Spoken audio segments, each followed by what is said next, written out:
Sam had been giving earnest thought to food as they marched. Now that the despair of the impassable gate was behind him, he did not feel so inclined as his master to take no thought of their livelihood beyond the end of their errand. And anyway, it seemed wiser to him to save the waybread of the elves for worse times ahead. 6 days or more had passed since he reckoned that they had only a bare supply for 3 weeks. If we reach the fire in that time, we'll be lucky at this rate, he thought. And we might be wanting to get back. We might. Besides, at the end of a long night march and after bathing and drinking, he felt even more hungry than usual. A supper or a breakfast by the fire in the old kitchen at Bagshot Row was what he really wanted. An idea struck him and he turned to Gollum. Gollum had just begun to sneak off on his own and he was crawling away on all fours through the fern. Hey, Gollum, said Sam. Where you going? Hunting? Well, see here, old noser. You don't like our food, and I'd not be sorry for a change myself. Your new motto's always ready to help. Could you find anything fit for a hungry hobbit? Yes, perhaps, yes, said Gollum. Smeagol always helps if they asks. If they asks nicely. Right, said Sam. I does ask. And if that isn't nice enough, I begs. Gollum disappeared. He was away some time, and Frodo, after a few mouthfuls of lembas, settled deep into the brown fern and went to sleep. Sam looked at him. The early daylight was only just creeping down into the shadows under the trees. But he saw his master's face very clearly, and his hands too, lying at rest on the ground beside him. He was reminded suddenly of Frodo as he had lain asleep in the house of Elrond after his deadly wound. Then, as he kept watch, Sam had noticed that at times the light seemed to be shining faintly within, but now the light was even clearer and stronger. Frodo's face was peaceful. The marks of fear and care had left it, but it looked old and beautiful, as if the chiseling of the shaping years was now revealed in many fine lines that had before been hidden, though the identity of the face was not changed. Not that Sam Gamgee put it that way to himself. He shook his head, as if finding words useless, and murmured, I love him. He's like that. And sometimes it shines through somehow. But I love him, whether or no. Gollum returned quietly and peered over Sam's shoulder. Looking at Frodo, he shut his eyes and crawled away without a sound. Sam came to him a moment later and found him chewing something and muttering to himself. On the ground beside him lay 2 small rabbits, which he was beginning to eye greedily. Smeagol always helps, he said. He has brought rabbits. Lost rabbits. Master's gone to sleep. And perhaps Sam wants to sleep. Does he want rabbits now? Smeagol tries to help, but he can't catch them so in a minute. Sam, however, had no objection to rabbit at all, and said so. At least not to cooked rabbits. All hobbits, of course, can cook, for they begin to learn the art before their letters, which many never reach. But Sam was a good cook, and even by hobbit reckoning, he had done a good deal of the camp cooking on their travels when there was a chance. He still hopefully carried some of his gear in his pack. A small tinderbox, 2 small shallow pans, the smaller fitting into the larger, inside them a wooden spoon. A short 2-pronged fork and some skewers were stowed. And hidden at the bottom of the pack in a flat wooden box a dwindling treasure. Some salt. But he needed a fire, and other things besides. He thought for a bit, while he took out his knife, cleaned and wetted it, and began to dress the rabbits.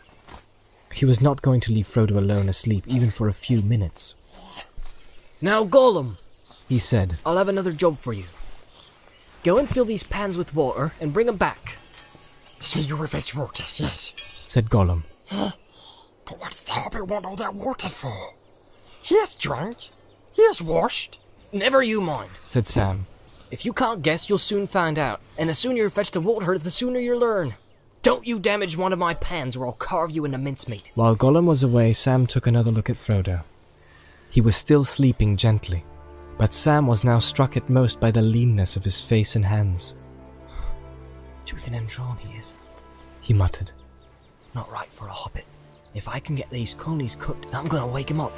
Sam gathered a pile of the driest fern, and then scrambled up the bank collecting a bundle of twigs and broken wood. The fallen branch of a cedar at the top gave him a good supply. He cut out some turves at the foot of the bank just outside the fern break, and made a shallow hole and laid his fuel in it. Being handy with flint and tinder, he soon had a small blaze going. It made little or no smoke, but gave off an aromatic scent. He was just stooping over his fire, shielding it and building it up with heavier wood, when Gollum returned, carrying the pans carefully and grumbling to himself. He set the pans down, and then suddenly saw what Sam was doing. He gave a thin, hissing shriek and seemed to be both frightened and angry. No! No! He cried. No, silly hobbit! Foolish! Yes, foolish! They mustn't do it! Mustn't do what? Asked Sam in surprise. Not make nasty red tongues! Hissed Gollum. Fire! Fire! It's dangerous! Yes, it is! It burns! It kills! And it will bring enemies! Yes, it will! No, I don't think so. Said Sam. I don't see why it should if you don't put wet stuff on it and make it smother. But if it does, it does. I'm gonna risk it anyhow. I'm going to stew these conies. Steal the rabbits! Squealed Gollum in dismay. Spoiled beautiful meat, Smeagol, saved for you! Poor hungry Smeagol! What for? What for, silly hobbit? They're young, they're tender, they're nice. Eat them, eat them. He clawed at the nearest rabbit, already skinned and lying by the fire. Now, Said Sam. each to his own fashion. Raw bread chokes you and raw coney chokes me. If you give me a coney, the coney's mine, see? To cook if I have a mind. And I have. You needn't watch me. Go and catch another and eat it as you fancy, somewhere private and out of my sight. Then you won't see the fire and I shan't see you, and we'll both be happier. I'll see the fire don't smoke, if that's any comfort to you. Gollum withdrew grumbling, and crawled into the fern. Sam busied himself with his pans. What a hobbit needs with cunning, He said to himself. is some herbs and roots, especially taters, not to mention bread. Herbs we can manage, seemingly. Gollum, He called softly. third time pays for all. I want some herbs.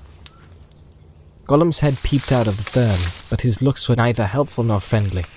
A few bay leaves, some thyme and sage will do. Before the water boils. Said Sam. No, Said Gollum. Smeagol's not pleased. And Smeagol doesn't like smelly leaves. He doesn't eat grasses or roots, no, precious, not till he's starving or very sick. Poor Smeagol. Smeagol will get into real true hot water when his water boils, and if he don't do as he's asked. Growled Sam. Sam will put his head in it. Yes, precious. And I'd make him look for turnips and carrots and taters too, if it was a time of the year. I'll bet there's all sorts of good things running wild in this country. I'd give a lot for half a dozen taters. Smeagol won't go round, no, precious, not this time. Hissed Gollum. He's frightened and he's very tired. And this hobbit's not nice at all.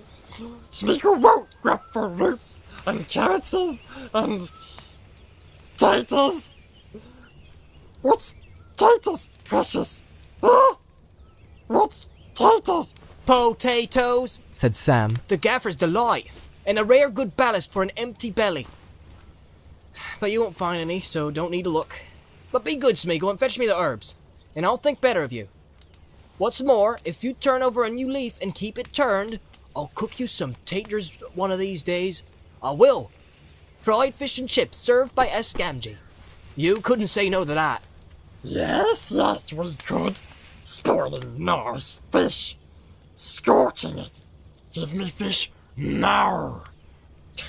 And keep nasty chips. Oh, you're hopeless. Said Sam. Go to sleep.